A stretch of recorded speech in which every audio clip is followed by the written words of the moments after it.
a jury found Soulja Boy liable for the most serious allegations a woman could bring against him and ordered him to pay $4.25 million.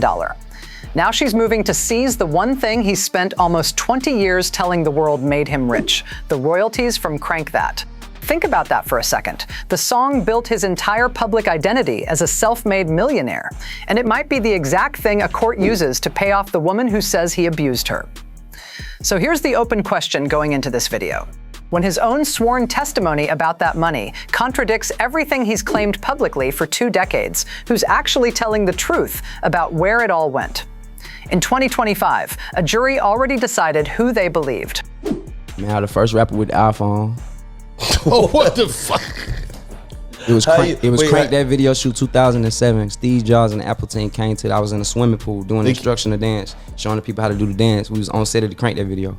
They came, they brought me the iPhone. They said Steve Jobs himself came. Steve Jobs and Apple, the whole team said this is the first iPhone. Let's start with who's actually suing him and why. The woman behind this case is identified in court records only as Jane Doe. According to her original 2021 lawsuit, she began working for Soulja Boy, real name DeAndre Cortez Way, as his personal assistant. At some point, she says, that working relationship turned romantic, and the two were on and off between 2014 and 2019. And according to her filing, the relationship eventually turned abusive. Her lawsuit laid out a specific list of claims. The most serious allegations a person can bring in civil court, along with assault, intentional infliction of emotional distress, serious misconduct, and unpaid wages for the work she says she actually did for him. She wasn't asking for a small number either. Her original suit sought $73 million in damages. Soulja Boy denied the wrongdoing publicly, while acknowledging the two had been in a relationship. The case went to trial, and in April 2025, a jury reached its verdict. They found him liable on several of the claims, including the most serious allegations: assault, emotional distress, serious misconduct, and failure to pay her wages. He was cleared on a few counts, including false imprisonment. But the jury didn't side with him on the core of her case. They awarded her roughly $4.25 million. After the verdict, Soulja Boy said he still maintained his innocence and planned to appeal. That appeal hasn't changed what's happening right now, because a judgment doesn't wait around for an appeal to finish before someone starts trying to collect. What's up, Soulja Boy? You worried they're gonna hit you with a big verdict?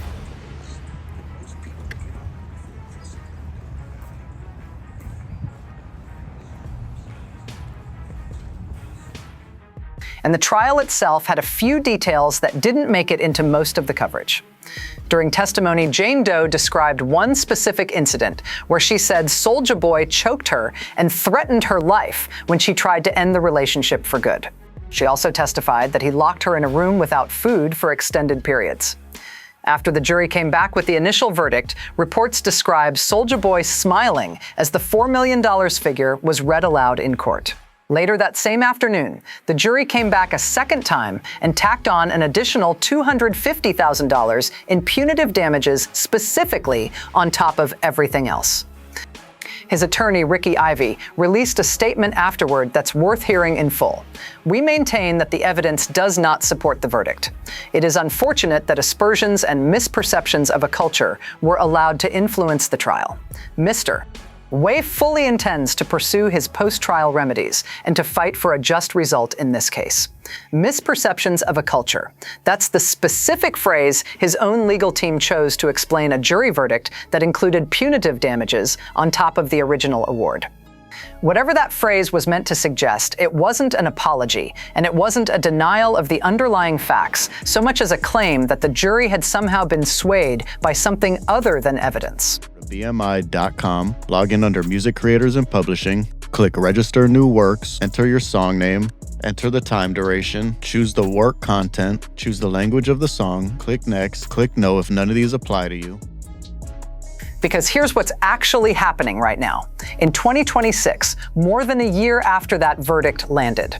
According to a new filing obtained by TMZ, Jane Doe is moving to collect on that $4.25 million judgment in a very specific way.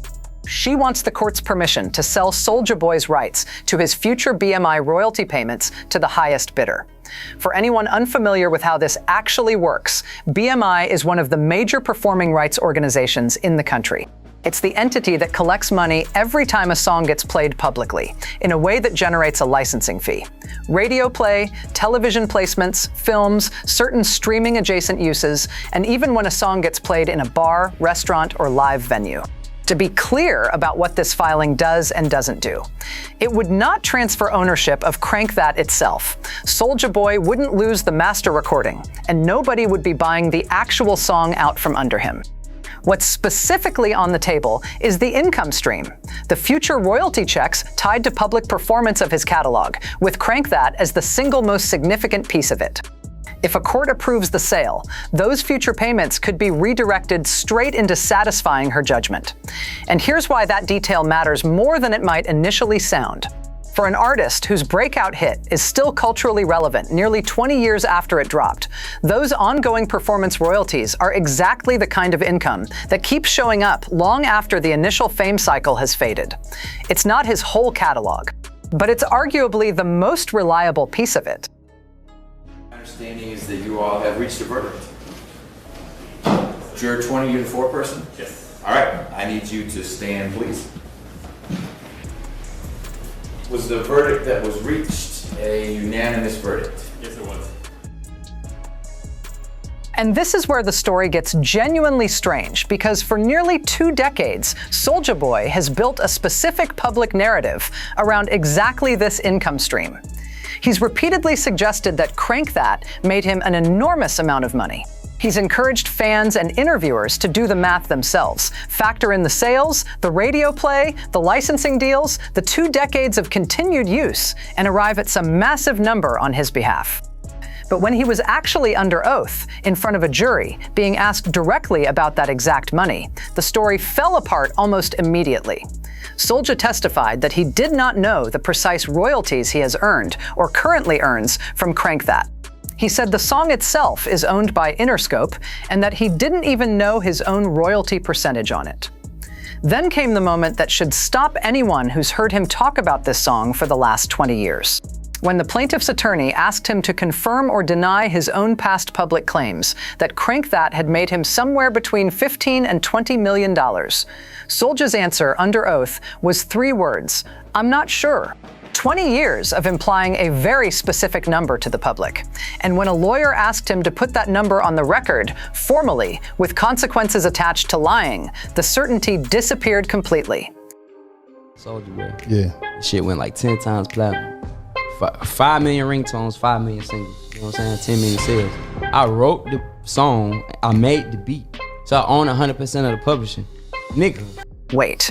Because the "I'm not sure" answer about Crank That is actually the smallest part of what came out during that testimony.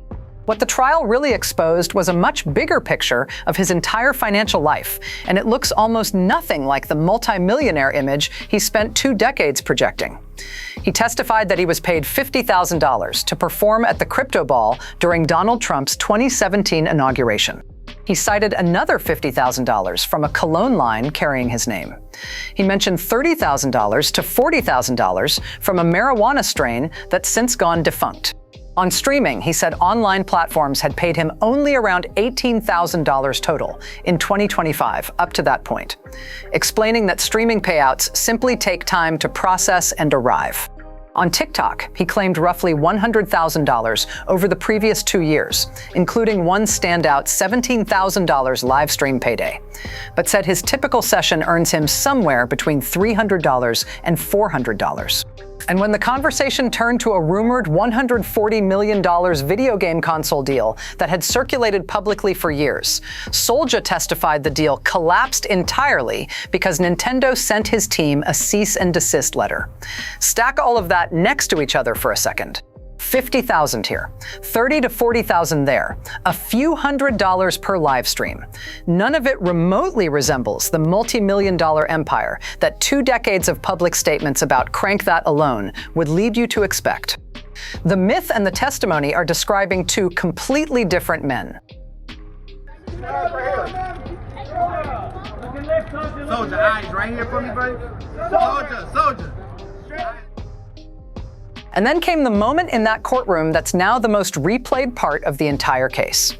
The plaintiff's attorney asked him directly whether his net worth was $100 million. Soulja laughed before he answered. "Damn," he said. Look, I don't want to get y'all confused here in this courtroom. Read that response again. Not a denial, not a number, a laugh, followed by what sounds like an admission that correcting the record publicly on the things he's claimed for years might get complicated in front of a jury. He then went further, testifying plainly that he does not have access to multi-millions. He said the lawsuit itself had already hurt his finances. He testified that he rents a home for $25,000 a month, that he does not currently have health insurance, and that he owns 5 cars.